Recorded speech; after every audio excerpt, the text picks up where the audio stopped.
वाल्मिक कराड असलेल्या कारागृहातील वरिष्ठ तुरुंग अधिकारी आणि एका कर्मचाऱ्याचं निलंबन. कुटुंबियांच्या व्यतिरिक्त इतरांना कैद्यासोबत भेटू दिल्यानं मोठी कारवाई.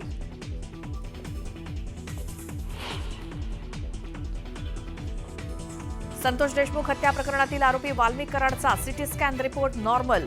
वैद्यकीय सूत्रांची माहिती तर पुढील उपचाराबाबत तज्ज्ञ समिती घेणार निर्णय.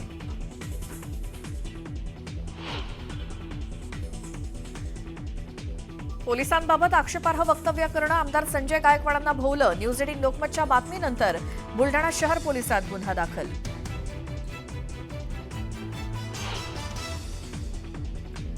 सोलापूर कृषी उत्पन्न बाजार समितीच्या निवडणुकीसाठी आज मतदान. 18 जागांसाठी 70 उमेदवार मैदानात. सुभाष देशमुख आणि सचिन कल्याण शेट्टी यांच्या पॅनलची प्रतिष्ठापनाला.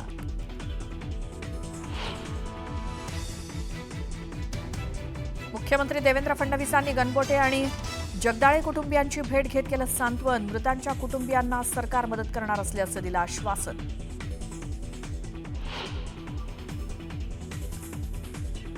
खायला पैसे नाहीत, लोक भुकेनं मरतायत. अणुबॉम्बची धमकी देणाऱ्या पाकिस्तानला मुख्यमंत्री फडणवीसांनी सुनावलं.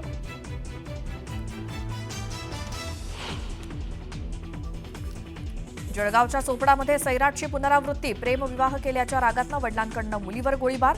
मुलीचा मृत्यू तर जावई जखमी.